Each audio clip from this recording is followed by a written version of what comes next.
Je vous salue, vous qui aimez la vérité historique, chers amis. Merci.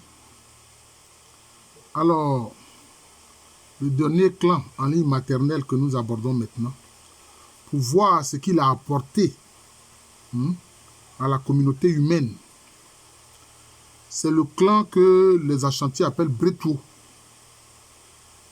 qui est appelé Tudan chez les Fanti, qui est appelé aussi Ekuona Ahene.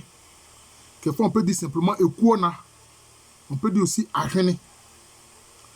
Ahene, c'est la perle précieuse, la perle de grande valeur. Voilà. Ekuona, c'est un de ses noms. Ekuona Ahene. Ce matriclin est appelé également Asamankoma.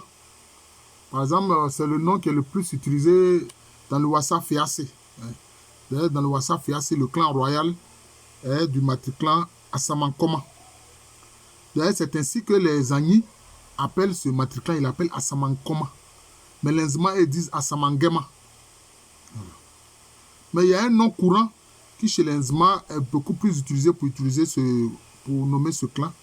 C'est Mafole. Ce clan est appelé aussi Dokuna. Il a beaucoup de noms, il est appelé aussi Dokuna. Chez les Aké de Côte d'Ivoire, il est appelé Nya. Et puis c'est les Abourés de Côte d'Ivoire, il est appelé Moro. Alors, comme j'ai dit, notamment chez les Aké, même aussi chez les locuteurs du Tui, Ahene c'est la perle. Chez les Aké, le clan Nya, on dit ils sont friands de perles. C'est des gens qui aiment la perle. Mais parce que la perle était un moyen financier. La perle précieuse, j'entends. La perle précieuse était un moyen financier. Ça permettait de faire des achats. Ouais, notamment la perle des gris. Surtout la perle des gris. Que les Zootiles et les Bétibes appellent Akori. Tout comme les Fanti appellent ça Akori. Donc c'est cela. L'un de leurs symboles, c'est l'or. Or, l'or aussi, c'est quoi? C'est toujours le moyen financier. Mais les Akans utilisaient surtout la poudre d'or. Voilà, la poudre d'or. Voilà. C'est cela. L'or, c'était la monnaie des Akans, c'était la monnaie des Africains. Quand Mansa Kankou Moussa va au pèlerinage à la Mecque, c'est avec l'or qu'il se déplace. On dit qu'il a tellement laissé beaucoup d'or chez les Arabes que ça fait que le cours de l'or, enfin, a baissé. Mais est-ce que ça a empêché les Arabes de mépriser toujours les Noirs? C'est ça le problème. Dans l'histoire, ils ont commis un gros génocide contre les Noirs au 9e siècle. Notamment la dynastie des Abbassides. Alors, l'un de leurs symboles aussi, c'est le buffle. C'est la biche royale. C'est la biche royale. D'ailleurs, il y a une légende chez les Nzima qui disent qu'ils étaient dans une pirogue avec notamment le clan Mvavile. Et ils ont vu au fond de l'eau des têtes jaunâtres. Ils se sont dit que c'est de l'or. Or, c'était les feuilles de flamboyant qui tombaient dans le fond de l'eau, du fleuve ou de la rivière, prenaient cette teinte jaunâtre-là. Alors, les Mafolais, les ancêtres ont plongé pour aller chercher cet or qui n'en était pas. Alors que c'était des feuilles de flamboyant, donc beaucoup sont morts. D'où d'ailleurs leur nom Asamankoma. Parce que Asama, Sama, ça veut dire défunt. Donc vous voyez que cet événement-là n'est pas faux. Et que c'est ça qui explique leur nom Asamankoma. Voilà. Si bien que chez les Abourés, ce clan-là qui est appelé Moro, son symbole c'est le flamboyant. Qui dans la légende chez les Nzima dit les feuilles de flamboyant sont tombées au fond de la rivière ou du fleuve. Les Mafolais, certains de leurs ancêtres ont plongé pour aller chercher cela. Et beaucoup sont morts. D'ailleurs, c'est l'aïeul d'Mvavile, mon aïeul, qui les a interpellés en disant non.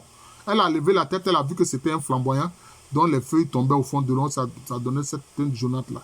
Elle a dit non, ne plongez pas, frère, ce n'est pas de l'or, c'est des feuilles de flamboyant. Donc, chez les Abourés, le clan Moro, son symbole, c'est le flamboyant. Vous voyez qu'il y a une cohésion nette dans l'histoire des Africains. c'est cela. Une cohésion et une vérité partagée. Vous voyez. Ce que les Nzema disent, eh bien, les Aboro le disent autrement. Voilà. Et le nom à Samankoma, hein, disons, je peux dire, rend véridique et véritable cette légende qui n'en est plus alors à ce moment-là. Parce que c'est vérifié. Alors, vous savez que l'or, c'était le moyen de paiement. Ce clan qui aimait tant les finances, qui aime tant l'or, si bien que il est qualifié de Ezukwa-Kundevoma. Eguzukwa-Kundevoma. C'est-à-dire que ceux qui sont en quête de l'or, vous remarquez avec moi qu'aujourd'hui, l'argent dans les langues akan est appelé Sika, ou les Allemands disent Ezukwa, hein? Les Aboro disent Osuko, les Indiens disent Sika. Mais sinon, Sika et Suko, c'est l'or en fait. Parce que c'était ça leur monnaie. Donc quand les gens envoyaient les monnaies, du papier, la monnaie fiduciaire, le papier qui ne vaut pas plus que le papier toilette, bon, donc les gens ils ont toujours le thème de Sika. Parce que c'était l'or qui était leur moyen de paiement. Alors, donc, ils sont qualifiés de ceux qui cherchent l'or. Ceux qui cherchent l'or. Donc, des financiers. Ce sont des financiers. On peut dire aussi qu'ils cherchent la perle précieuse. C'est pour ça que chez les Akiens, on dit que les Nyans sont friands de perles. Parce que la perle précieuse aussi permettait aussi de faire des achats. Surtout la perle des gris. La perle des gris permettait de faire des achats. Vous comprenez? Donc, c'est les finances. Est-ce que c'est ce clan qui a amené tout le reste du peuple à adopter l'or et puis la perle comme moyen de paiement? Bon, ça, je ne saurais le dire. Mais c'est une hypothèse qui est probable. Vous voyez? Et donc, cela a facilité les échanges. Ceux qui ont découvert le maïs, qui faisaient la culture du maïs, ceux qui ont découvert...